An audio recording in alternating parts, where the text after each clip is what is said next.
On parle du travail, mais pas du travail dans la joie et dans la bonne humeur, le travail dans la souffrance. C'est ce qui nous intéresse aujourd'hui dans cette chronique. On parlera dans quelques instants d'Open Space, dont je vous ai dit beaucoup de bien déjà la semaine dernière, puisque j'ai eu la chance. Vous avez aimé aussi, hein? Oh, j'avais beaucoup apprécié. Oui. On verra tout à l'heure ce que vous en pensez.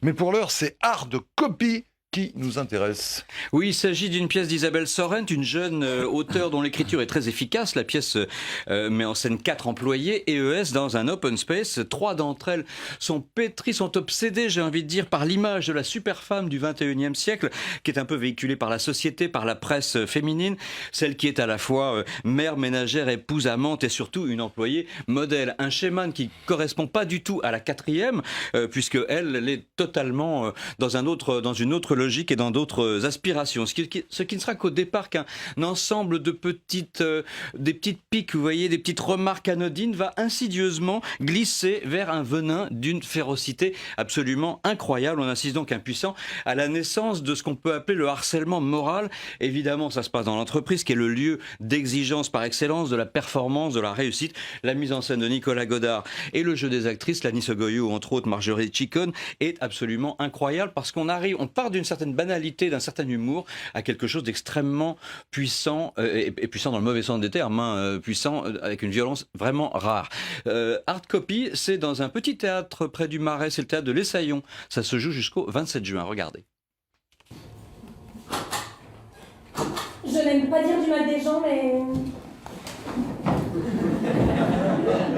Je trouve que Rose a été un peu... désagréable ce matin. Parce que ce n'est pas parce qu'on est mère de famille, on n'en reste pas moins une femme. Et qu'il faut rester séduisant. Ne pas se laisser aller. Tout en restant une bonne mère. Moi, je ne suis jamais fatiguée. Quand on a la chance d'avoir un travail dans le groupe, on ne peut pas se permettre d'être fatigué. C'est vraiment nul. Là, tu franchis les limites. Alors c'est nous qui sommes... Attention. On reste dans l'environnement de l'entreprise, donc pour une pièce totalement atypique, une satire comique sur la vie du bureau.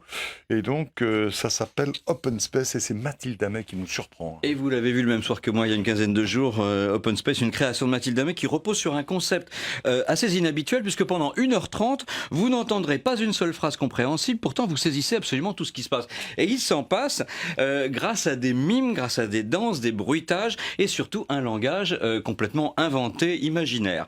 Voilà, Mathilde Amet parle d'un spectacle chorégraphié sans que ce soit de la danse et musical sans instrument. C'était donc effectivement particulièrement recherché. On a affaire à un directeur de théâtre, un directeur d'entreprise, 6 employés qui travaillent dans le même open space et tout va se concentrer dans une journée et tout ce qu'on découvre dans l'entreprise, de ce qu'il y a de bon mais aussi de ce qu'il y a de mauvais, les coalitions en tout genre, une mise au placard, la dépression qui s'ensuit, la tentative de suicide, les rivalités de performance, les rivalités féminines, les mains aux fesses du patron, enfin vraiment tout y passe. C'est un vrai travail d'orfèvre, d'une inventivité extraordinaire. Voilà, c'est au Théâtre de Paris en ce moment, c'est signé Mathilde Amet. Alors ce qui est troublant, c'est que vous racontez cette histoire alors qu'il n'y a aucun dialogue. Quand vous faites le pitch à des copains ou des amis, vous leur dites voilà, allez voir cette pièce.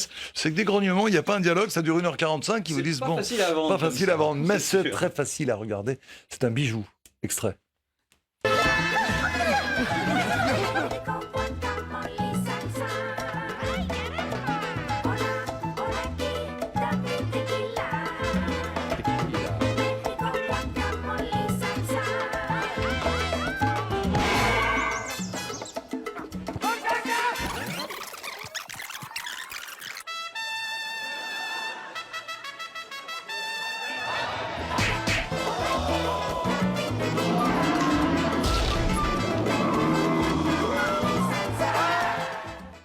La loi sur le dialogue social, comme le rappelle Ahmed Tazir, arrive à l'Assemblée. Ça tombe bien. Et puis puisqu'on parlait de théâtre, si j'ai encore 10 secondes, je me permets rapidement d'annoncer la création d'un très beau magazine. Il est dédié à la vie théâtrale et à ceux qui la font. Ça s'appelle Théâtre au pluriel.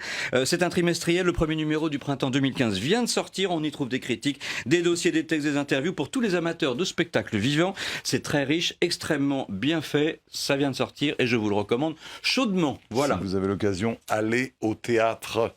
Merci de votre visite. Notre débat politique, Yann Gallu, Georges Fenech me rejoignent dans quelques instants. Belle journée.